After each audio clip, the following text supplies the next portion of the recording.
Good evening, students. Let's discuss the new topic of infrastructure. Infrastructure contributes to the process of growth and development. The first point is infrastructure promotes productivity. There are three types of sector: primary, secondary and tertiary. Let's see how infrastructure contributes in each and every sector. First, primary sector. हमें पता है जो agriculture production है वो at present rainfall के ऊपर depend है। अगर रेनफॉल अच्छी होती है तो क्रॉप प्रोडक्टिविटी अच्छी होगी, अदरवाइज क्रॉप प्रोडक्टिविटी सफ़र करेगी। सो रेनफॉल से डिपेंडेंस को कम करने के लिए एग्रीकल्चर के अंदर परमानेंट मींस ऑफ इरिगेशन की फैसिलिटी अवेलेबल होना रिक्वायर्ड है।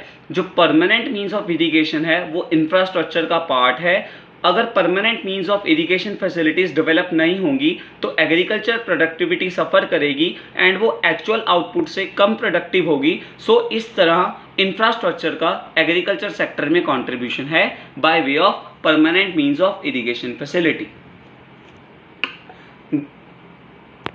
Now we will talk about secondary sector. We all know that manufacturing करने के लिए इंडस्ट्री को सोर्सेज ऑफ एनर्जी चाहिए, coal, petroleum and all other sources of energy, साथ ही साथ विंड एंड सोलर एनर्जी।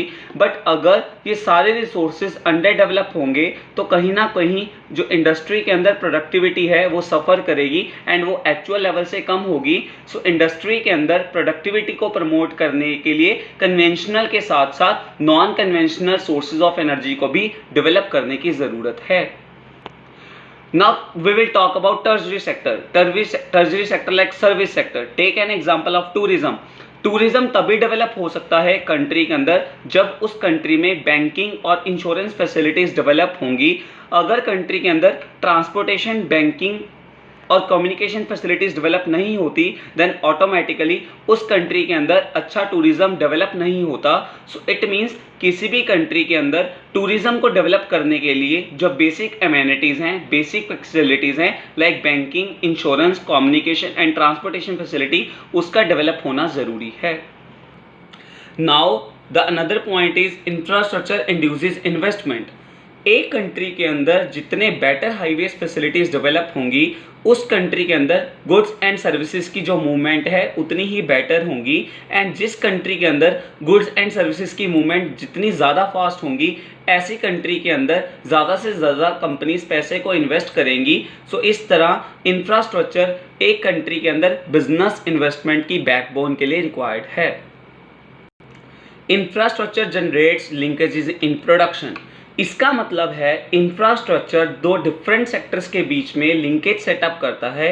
जैसे ट्रांसपोर्ट और कम्युनिकेशन फैसिलिटीज़ डेवलप होती हैं, मींस ट्रांसपोर्टेशन फैसिलिटी डेवलप होने के साथ साथ कम्युनिकेशन फैसिलिटी डेवलप होगी, साथ ही साथ बैंकिंग फैसिलिटी डेवलप होने से इंश्योरेंस फैसिलिटी डेवलप होगी। मींस जो इंफ्रास्ट्रक्चर है वो डिफरेंट सेक्टर्स के बीच में लिंकेज सेटअप करता है। इट मीन्स एक इंडस्ट्री के एक्सपैंड होने से दूसरी इंडस्ट्री भी एक्सपैंड होती है, सो जिससे इंटर इंडस्ट्रियल लिंकेजेस क्रिएट होते हैं। सो इस तरह इंफ्रास्ट्रक्चर एक कंट्री की ग्रोथ में एक बहुत बड़ा रोल प्ले करता है। इंफ्रास्ट्रक्चर से मार्केट का साइज भी एक्सपैंड होता है। जब movement of goods and services fast होती हैं देन ऑटोमेटिकली कंट्री के डिफरेंट स्टेट्स आपस में कवर होते हैं। जैसे एग्जांपल ब्रिटिशर्स ने इंडिया में रेलवेज़ को डेवलप किया और रेलवेज़ की हेल्प से उन्होंने अच्छा डिस्ट्रीब्यूशन नेटवर्क सेटअप किया जिससे उनकी मार्केट का साइज एक्सपैंड हुआ।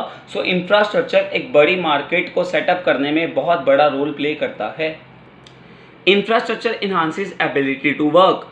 इंफ्रास्ट्रक्चर में एक सोशल इंफ्रास्ट्रक्चर कॉन्सेप्ट आता है। सोशल इंफ्रास्ट्रक्चर का मतलब है एजुकेशनल, मेडिकल इंस्टीट्यूशंस, जिससे एजुकेशन स्किल प्रमोट होता है। इन एजुकेशनल इंस्टीट्यूशंस के थ्रू, मेडिकल इंस्टीट्यूशंस के थ्रू लोगों को स्किल और एफिशिएंसी प्रोवाइड की जाती है जिससे वो लोग स्किल्ड बनते हैं और उनकी एबिलिटी ऑफ वर्क एक कॉमन पर्सन से ज़्यादा होता है। सो जिससे कंट्री की प्रोडक्टिविटी में बेटरमेंट आती है। सो इस तरह इंफ्रास्ट्रक्चर लोगों के एफिशिएंसी और स्किल को इम्प्रूव करने में बहुत बड़ा रोल प्ले करता है। Infrastructure facilitates outsourcing. इंफ्रास्ट्रक्चर एक कंट्री के लिए आउटसोर्सिंग के लिए भी हेल्प करता है। जैसे हमारी इंडिया के अंदर बहुत सारे लोग स्किल्ड हैं, तो इंडिया में जो कंप्यूटर सेंटर्स हैं, कॉल सेंटर्स हैं, वो ग्लोबलाइज सर्विस प्रोवाइड कर रहे हैं क्योंकि यहाँ पर जो बिकॉज इंडिया में जो कंप्यूटर सर्विसेज हैं या मेडिकल फैसिलिटीज़ हैं वो बहुत ज़्यादा चीप हैं, इसीलिए इंडिया के अंदर कॉल सेंटर्स, स्टडी सेंटर्स और मेडिकल टूरिज्म बहुत ज़्यादा डेवलप कर रहा है और बाहर की कंट्रीज़ ये सर्विसेज इंडिया के पर्सन से हायर करती हैं। सो इस तरह इंफ्रास्ट्रक्चर एक कंट्री में आउटसोर्सिंग को डेवलप करने में हेल्पफुल है। Infrastructure induces FDI. FDI stands for foreign direct investment. एक कंट्री के अंदर जितना अच्छा इंफ्रास्ट्रक्चर बिल्ड होगा, जितना अच्छा नेटवर्क हाईवेज डेवलप होंगे, ट्रांसपोर्ट कम्युनिकेशन फैसिलिटीज़ डेवलप होंगी, ऐसी कंट्रीज़ के अंदर ज़्यादा से ज़्यादा कंपनीज पैसे को इन्वेस्ट करेंगी। सो इंफ्रास्ट्रक्चर से कहीं ना कहीं कंट्री के अंदर फॉरेन डायरेक्ट इन्वेस्टमेंट प्रमोट होगी, जिससे कंट्री के अंदर एम्प्लॉयमेंट अपॉर्चुनिटीज अराइज होंगी एंड उस कंट्री की जीडीपी ग्रोथ होगी। सो इन कंक्लूड इन 7 पॉइंट्स के थ्रू हम बोल सकते हैं कि इंफ्रास्ट्रक्चर का एक कंट्री की इकोनॉमिक ग्रोथ एंड डेवलपमेंट में बहुत बड़ा कंट्रीब्यूशन है।